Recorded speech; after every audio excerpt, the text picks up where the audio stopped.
आज हम लोग अध्ययन करेंगे प्रयागराज में गंगा का रौद्र रूप, बाढ़ के मलबे में फंसा जीवन। जैसा कि आपको स्क्रीन पर देख रहा है, नया यमुना पुल प्रयागराज में किस तरह से गंगा उफनती हुई लहरें काफ़ी भयावह रूप ले रखी हैं। गंगा नदी का रूप इस तरह से दिखाई दे रहा है। इसी क्रम में बड़े हनुमान जी, जैसा कि आपको दिखाई दे रहा है, डूब चुके हैं। इसी क्रम में छोटा बघाड़ा प्रयागराज, जहाँ जीवन अस्त व्यस्त हो चुका है। और इसी क्रम में गंगा नदी प्रयागराज, जैसा आपको दिख रहा है, खंभे तक डूब चुके हैं पानी में। तो इस तरह से गंगा ने अपना रौद्र रूप ले लिया है। दुकानों में, घरों में चारों तरफ पानी ही पानी है। सारी चीज़ें प्रभावित हो रही हैं। जैसा आपको दिखाई दे रहा है, कैसे रौद्र रूप धारण कर चुकी हैं गंगा जी। तो इस तरह से प्रयागराज में एनडीआरएफ की टीम लगाई गई है और घरों में जो लोग फंसे हुए हैं उनको बचाने का कार्य किया जा रहा है। उनको राहत सामग्री पहुंचाने का कार्य किया जा रहा है। नावों के माध्यम से, सीढ़ियों के माध्यम से लोगों को राहत सामग्री प्रदान की जा रही है, क्योंकि उनके घरों में पानी भर गया है। चारों तरफ तबाही का मंजर आपको स्क्रीन पे दिखाई दे रहा है। तो इस तरह से रौद्र रूप है। गंगा और यमुना दोनों ने मिल करके प्रयागराज को चारों तरफ से किस तरह से अपनी लहरों की चपेट में ले लिया है और किस तरह से पूरा प्रयागराज गंगा की चपेट में आ गया है। तो आज के इसी क्रम में बहुत सारी चीज़ों का अध्ययन करेंगे। बाढ़ के संदर्भ में कुछ पैक में हम लोग जाएंगे। आज़ादी के बाद से अब तक 9 बार ऐसा हुआ जब नदियां खतरे के निशान से काफ़ी ऊपर पहुंची और ज़िले को भीषण बाढ़ का सामना करना पड़ा। तो यानी प्रयागराज के संदर्भ में अब तक 9 बार ऐसा भयावह मंजर था जो हज़ारों गांव तबाह हो गए। कोविड के बाद जनजीवन सामान्य हुआ था। छात्र एक बार फिर से तैयारी करना शुरू किए थे। इस शहर में फिर से छात्र आ गए थे, लेकिन इस भयावह मंजर ने चारों तरफ जल ही जल बिखेर दिया। किस तरह से रौद्र रूप धारण कर गंगा नदी चारों तरफ अपना जल बिखेर दी है और लोगों को यहाँ से पलायन करना पड़ रहा है। जैसा आपको दिखाई दे रहा है, किस तरह से सड़क पे नावें चल रही हैं। जैसा कि आप जानते हैं, नावें नदियों में चलती हैं, लेकिन इस तरह से गंगा का रौद्र रूप शहरों की ओर बढ़ गया है। शहरों में गंगा नदी का प्रवाह इतना हो गया है कि नावें चलाना पड़ रहा है, क्योंकि घरों के अंदर लोग फंसे हुए हैं और एनडीआरएफ की टीम उन्हें लगातार सहायता प्रदान कर रही है, राहत सामग्री पहुंचा रही है। मीडिया कर्मी भी लाइव कवरेज कर रहे हैं और इस तरह से चारों तरफ जल ही जल भरा हुआ है। जैसा कि आप स्क्रीन पर देख रहे हैं, ये छोटा बघाड़ा क्षेत्र कहलाता है। यहाँ पे लाखों की संख्या में छात्र रहते हैं, तैयारी करते हैं, विश्वविद्यालय से जुड़े हैं, डिग्री कॉलेज से जुड़े हैं। तो दूर दराज के क्षेत्रों से यहाँ पे छात्र आकर के तैयारी करते हैं, लेकिन अब उन्हें पलायन करना पड़ रहा है। कुछ ही समय पहले आए थे, कोविड के कारण सारा शहर खाली जैसा पड़ गया था, लेकिन फिर से एक बार लौटे हुए थे। लेकिन नहीं मालूम था कि दोबारा फिर से एक खौफनाक मंजर का सामना उन्हें करना पड़ेगा। उन्हें नहीं मालूम था कि कोविड के जाते ही फिर से बाढ़ का सामना उन्हें करना पड़ेगा।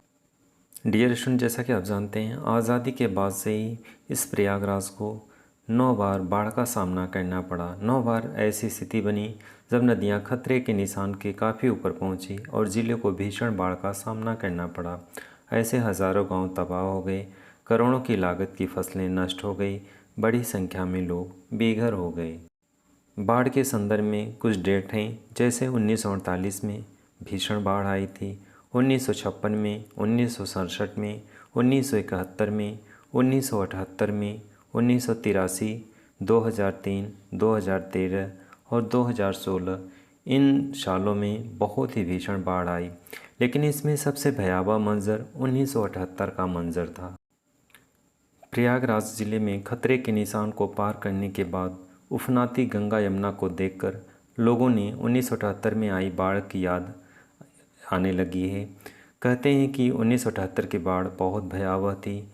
जैसा कि आप जानते हैं कि 1978 की बाढ़ बहुत ज़्यादा तबाही लाई थी।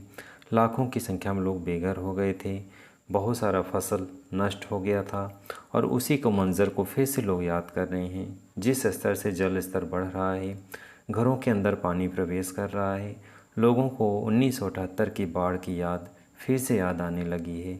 जैसा कि 1978 का बाढ़ बहुत ही भयावह था। बाढ़ के इतिहास पे दृष्टिपात करते हैं तो 1978 में अब तक का सबसे बड़ी बाढ़ विभीषिका थी। उसमें गंगा का जल स्तर 88.390 मीटर और यमुना का स्तर 87.990 मीटर तक पहुंच गया था। कछारी गांव तो पूरी तरह जलमग्न हो गए थे। बाग बगीचों में भी नावें चल रही थी। तो इस तरह से 1978 का बाढ़ बहुत ज़्यादा भयावह था। कहते हैं बक्सी बांध टूटने की स्थिति में था, उसमें जल रिसाव होने लगा था। शहर में अफरा तफरी थी, लोग शहर को छोड़ कर के भागना शुरू कर दिए थे, सुरक्षित स्थान पे जाने लगे थे, क्योंकि जो बक्सी बांध था उसमें पानी का रिसाव शुरू हो गया था। कहते ही पुराना यमुना ब्रिज जो लोहे का बना हुआ है, जिसमें जल स्तर इतना बढ़ गया था कि उसके सतह से पानी चलने लगा था, यानी पुल के सतह पर पानी आ गया था। तो इस तरह से 1978 का बाढ़ बहुत ही भयावह था और उस विभीषिका को लोग याद करके सिहर उठते हैं। स्क्रीन पे जैसा आप देख रहे हैं, छात्र किस तरह से अपने सामान को लेकर के अपने घरों की ओर जा रहे हैं, गंतव्य की ओर जा रहे हैं, क्योंकि चारों तरफ जल ही जल है। जितने भी मकान हैं आसपास इनके क्षेत्र में, वहाँ पे चारों तरफ जलमग्न हो गए हैं। तो इस तरह से अपने बचाव और सुरक्षा के दृष्टिकोण को रखते हुए इन क्षेत्रों से दूर जा रहे हैं, पलायन कर रहे हैं, क्योंकि उनको अनेक समस्याओं का सामना करना पड़ रहा है। जैसा आप देख रहे हैं स्क्रीन पे, छोटा बघाड़ा का क्षेत्र है, किस तरह से छात्र यहाँ पे अपने सामान को लेकर के यहाँ से पलायन कर रहे हैं, क्योंकि यहाँ रहेंगे तो उन्हें और भी हो सकता है समस्याओं का सामना करना पड़े। अभी तो 4-5 फीट गहराई पे पानी है, हो सकता है 10 फीट हो जाए, 15 फीट हो जाए। तो अपनी वस्तुओं को, अपने सामानों को कहाँ रखेंगे, किस रूप में रहेंगे, कैसे सुरक्षित रहेंगे, इन्हीं समस्याओं को दृष्टिगत रखते हुए वे यहाँ से पलायन कर रहे हैं। तो जैसा आप जानते हैं, गंगा के बाढ़ के कारण ही इस तरह की स्थिति उत्पन्न हुई है। गंगा नदी जो भारत की एक प्रमुख नदी है, इसका उपद्रोणी क्षेत्र भागीरथी और अलकनंदा है, जो द्वीप प्रयाग में मिलकर गंगा बन जाती है। तो यह उत्तराखंड, उत्तर प्रदेश, बिहार और पश्चिम बंगाल से होकर बहती है और राजमहल की पहाड़ियों के नीचे भागीरथी नदी, जो पुराने समय में मुख्य नदी हुआ करती थी, से निकलती है, जबकि पद्मा पूरब की ओर बहती है और बांग्लादेश में प्रवेश करती है। तो इस तरह से यमुना, रामगंगा, सरयू, गंडक, कोसी, महानदी और सोन गंगा की महत्वपूर्ण सहायक नदियां हैं।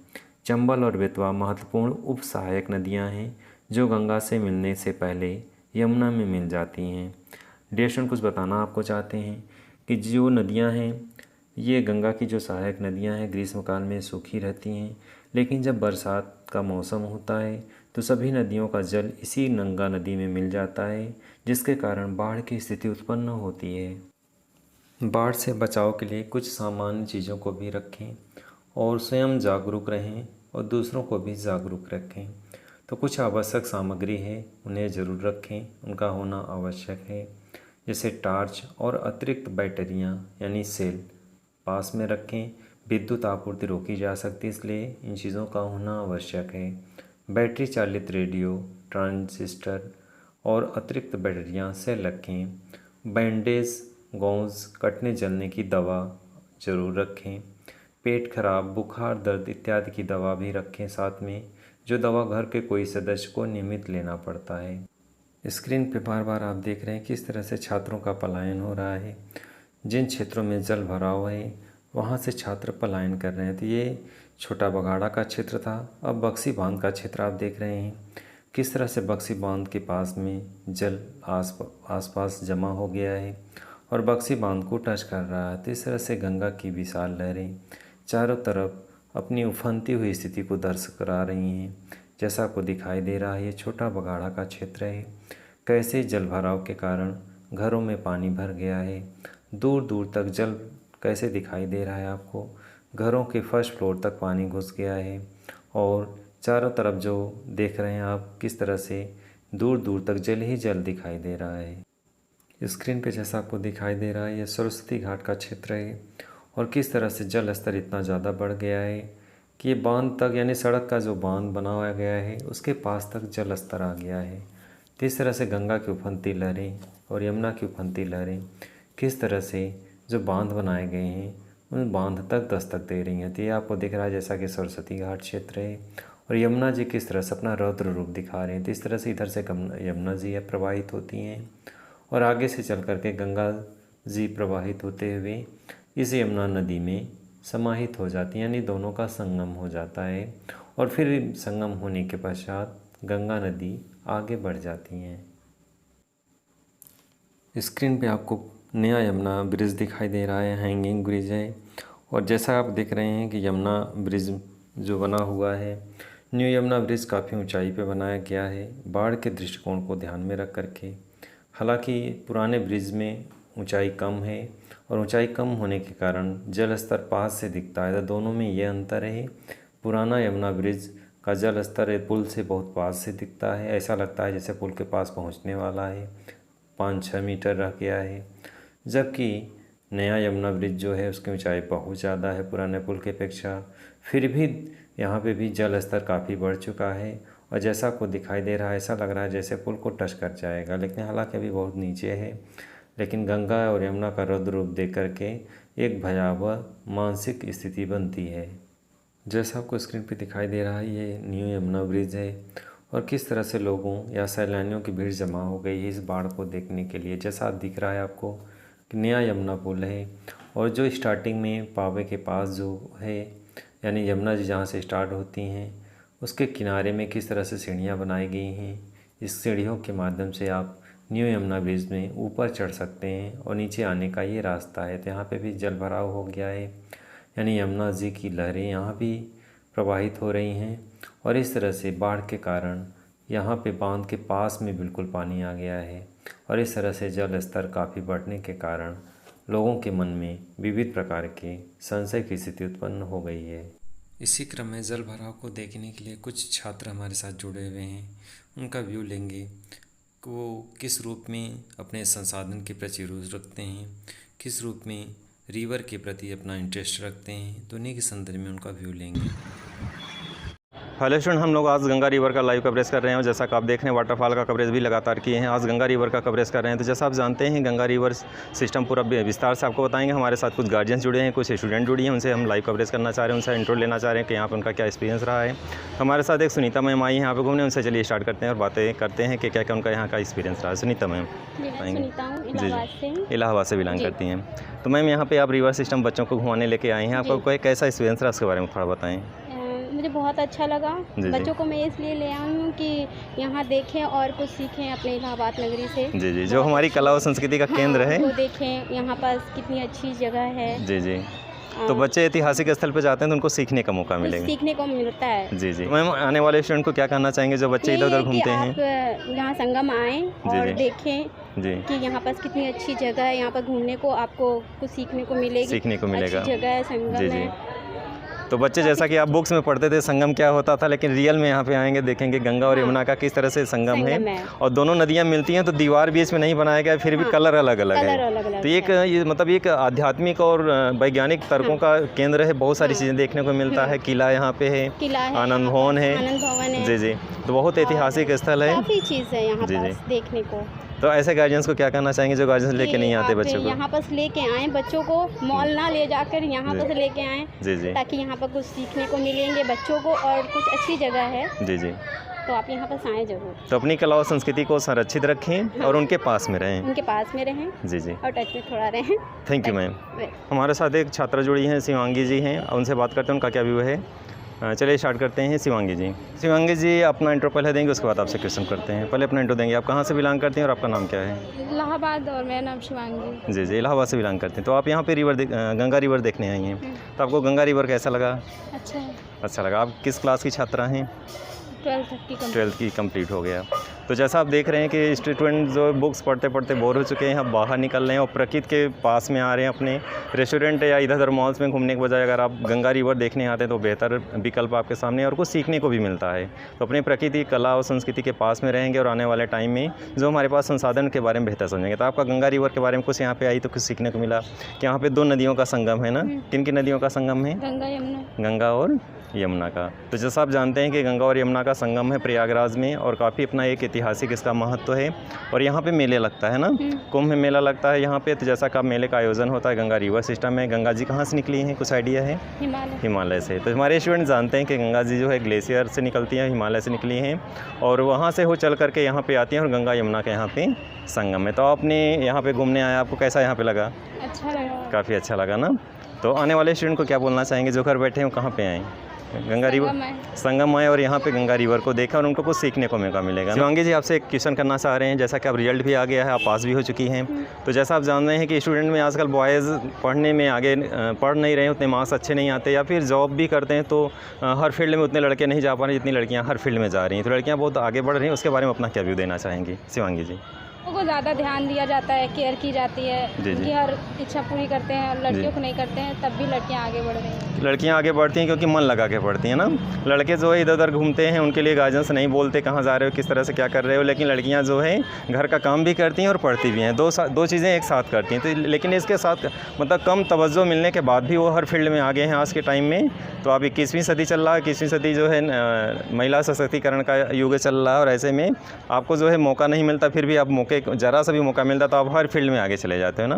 तो आपके विचार बहुत अच्छे हैं, आप मेहनत पे भरोसा करती हैं और कर्म पे भरोसा करती हैं, और ऐसे स्टूडेंट को बोलिए कि आप कर्म करिए और सफलता आपको मिलेगी ना। क्या मैसेज देना चाहेंगी? मेहनत करिए, सक्सेस आपके पास होगी। मेहनत करिए, सक्सेस आपको मिलेगी। Thank you. हेलो स्टूडेंट, हमारे साथ एक श्वेता छात्रा है जुड़ी हुई है, बहुत अच्छी है, इनका भी बहुत अच्छा है। चलिए इनसे इंट्रो लेते हैं और पूछते हैं कि रिवर सिस्टम इनको कैसा लगा। श्वेता जी, आपका नाम क्या है, पहले इंट्रो अपना बताओगे? मेरा नाम श्वेता है। कहाँ से हो, बिलोंग करती हो, किस ज़िले से?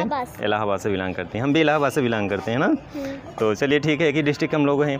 अच्छा आप ये बताओ, इस टाइम क्लास तो चल नहीं रहा है कोविड की वजह से, तो घर पे कैसे पढ़ने में अच्छा लगता है? ऑनलाइन क्लास, ज़्यादा ऑनलाइन क्लास में पढ़ने में नहीं अच्छा लगता जितना स्कूल में। जितना स्कूल में, वहाँ फ्रेंड्स मिलते थे, यहाँ पे नहीं मिलते ना। अच्छा, इस टाइम में बोर हो गए हो पढ़ते पढ़ते? हाँ।